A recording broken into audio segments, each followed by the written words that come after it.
Hi, this is 𝗧𝗏𝗦𝗧𝗦. Thanks for joining the Creative Retail Talks podcast today. I'm really excited to have a couple of members of the Blumenthal family with Lion Brand Yarn, an iconic yarn brand in the creative industry. Hi, this is 𝗧𝗏𝗧𝗦𝗧𝗏. Thanks for joining the Creative Retail Talks podcast today, where we will be discussing the latest in life, business, and retail.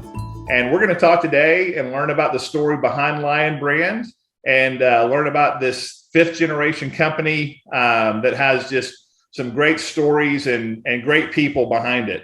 So with me today is David Blumenthal, chairman of the board, and Adam Blumenthal, VP of Product and Digital. Guys, great to have you with us today. Thanks for being with me. Well, thanks for having us. Looking forward to a great conversation. You have such a great purpose statement, and I want to read it because it's very impactful. Creating a more colorful, connected, comforting, and caring world. So how did that purpose statement come about? How did that originate? Well, each of those words are values that we have used over the past decades in our business. And putting them all together at a meeting, we realized that it had a good sound to it. And we could back it up with facts. Mm-hmm. So that's how it came about. Yeah. Well, they're powerful words. And let's just kind of break it down and go through each one and just kind of tell me what each one of these means to Lion Brand. So the first one is colorful. So colorful world. Obviously, I've got some ideas of what these mean, but tell me from y'all's perspective, what does colorful mean to Lion Brand? Well, to get into the product itself, needless to say, yarn is a colored business, but yep. we were first to introduce print yarns to the mass market back in the early 80s. Mm-hmm. So we did that, and our color lines are unique. You know, there are certain standards of weights, and the standard weight of 4 is a basic knitting worsted weight. So how is Lion Brand going to compete with the next guy? And we can compete not only with the quality of the spinning, but we can compete with the colors, that they have values that they relate with each other. Mm-hmm. And so we spend a lot of energy in the area of colors. We have color of the year. Mm-hmm. We have, as we just spoke about, skein tones. Yep. We know that that's the unique point of difference between Lion Brand and Brand X. Mm-hmm. Great. How about connected? What does it mean for in the purpose statement for Lion Brand to be connected? So when we talk about being connected, I think the main thing we're bringing up is in the craft itself of knitting and crocheting.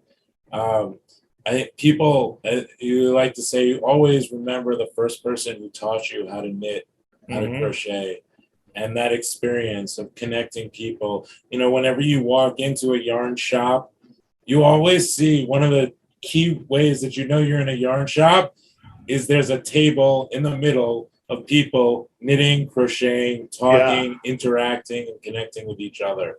Yeah. And this craft, between all those things, that's one of the key things. It's really, it's a community.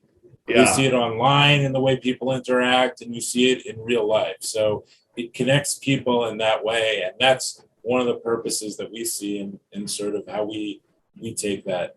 Yeah. And that is a great thing about this product and this category, is how it does truly bring people together and connect them in community. That's great.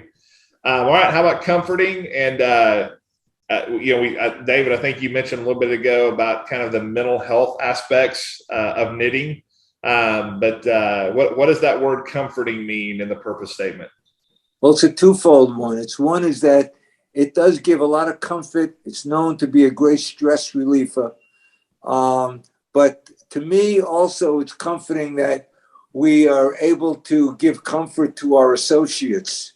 As I mentioned before, whether it's paying 100% of their health insurance, mm-hmm. or in times of troubles, we've come to their aid just because they're part of the Lion Brand family and helped them out financially in situations, whether it was a loss of a family member, whether it was unfortunately 2 years ago, a house burning, and they were, they didn't have a home to live in. So we came to the a rescue, so to speak. So it's comforting in that respect, and it's comforting that the fact that the product itself gives comfort to those who use it. Yeah, yeah. I think that's been, I know, yarn and other soft crafts and really arts and crafts in general the last 2 years have just soared in terms of popularity and demand and sales. In spite of supply chain challenges, there's been good, strong sales out there, and a lot of it really is, I think, attributed to this mental health, quality of life aspect that the product brings to people. So again, that's really neat that that's part of your purpose statement. And the final one is caring. So what does it mean in the Lion Brand purpose statement to create a caring world? Yeah. Well, when we talk about caring, we have, we talked about a lot of the things already in terms of, how we give back as a company. Yep. But again, back to the community, this is a caring community in terms of the product and how it's handled. 50% of the statistics from CYC say that 50% of what people make is either given as a gift or donated. So embedded with our products and the way we treat our products, our customers and our associates is this message of caring and how we push the product and sort of respect that product in a manner that imbibes it with in basic caring and sort of the caring of the organizations that we support.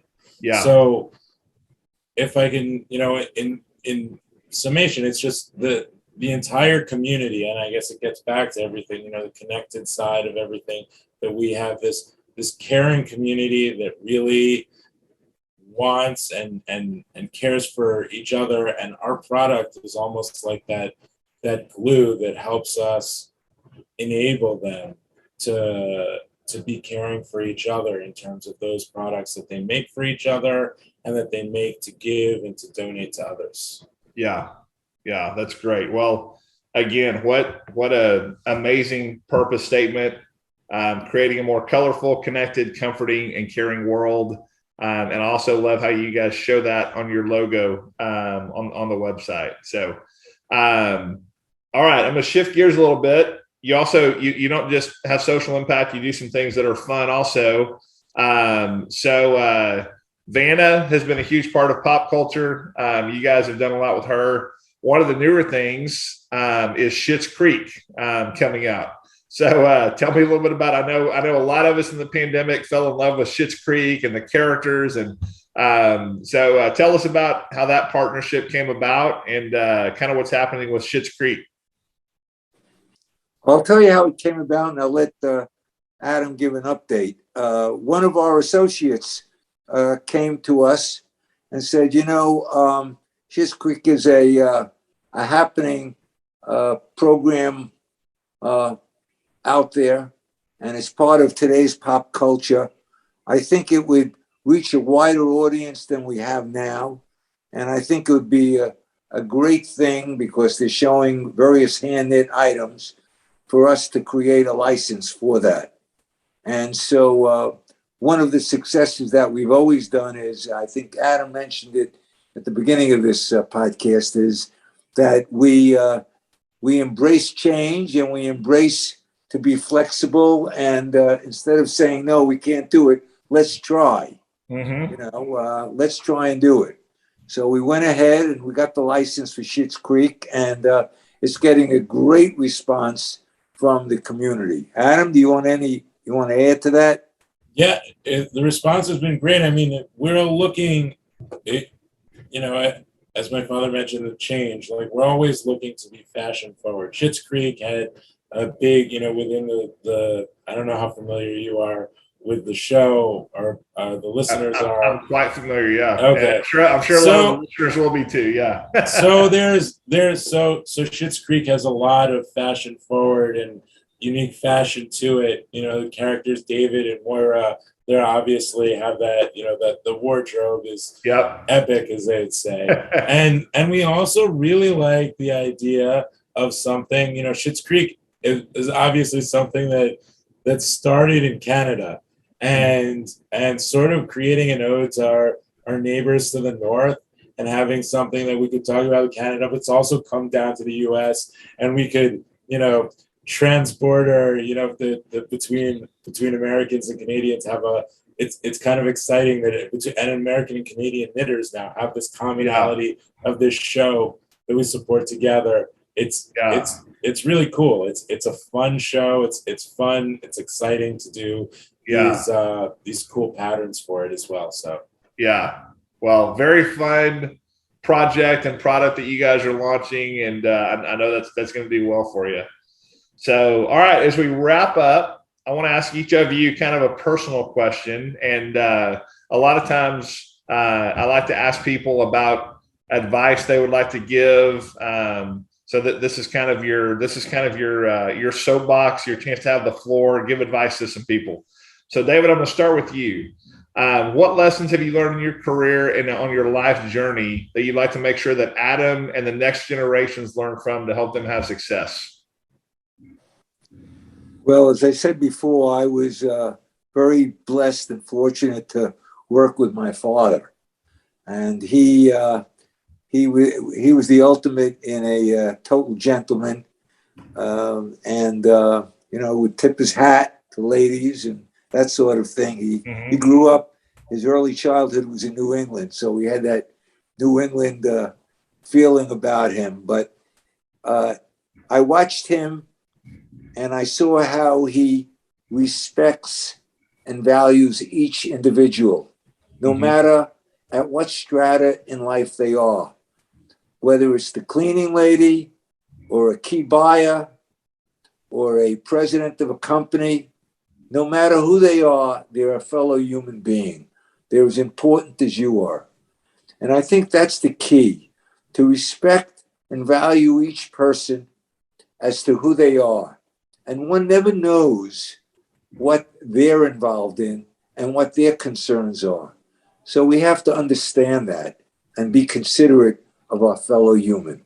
So that's the key value that I got from my dad, and trying to pass that on to my children. I'm blessed with 3 children and 4 grandchildren, and hopefully they'll all take and share that information with the next generation as well.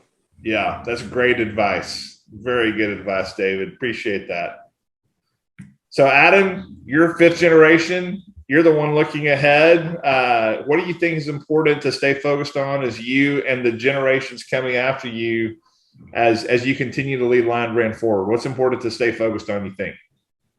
I think it's important to take the lessons that we've learned and the things, like what my father said, and how we can change in some cases and apply them in new ways going forward. The past has a lot of potential to inform our future, and we can use it in different ways. We can stay stagnant and just focused on where we were, or we can use the past to gain wisdom and grow from it.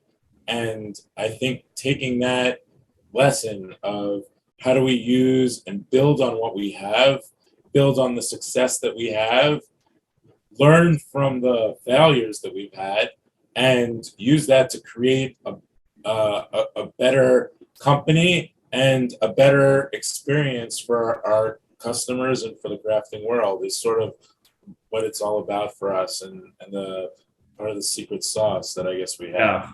Yeah, definitely. Well, listen, I want to thank both of you guys for taking time to visit with me today on Creative Retail Talks. It's been a lot of fun hearing the story of Lion Brand and the Blumenthal family, and We're at 5 generations now and 144 years, and it's going to be exciting to see what the future holds. I know a lot of great things in the future for Lion Brand. So thank you both for being with us on the podcast today. It's been really fun to visit. Thank you, Clint. I hope you enjoyed our conversation on the Creative Retail Talks podcast today. Be sure to visit our show notes page for more information on today's show. And if you'd like to be a guest on the podcast, reach out to me at clint@creativeretailtalks.com. Creative Retail Talks is all one word. That email address will also be in the show notes. Hope you have a great day.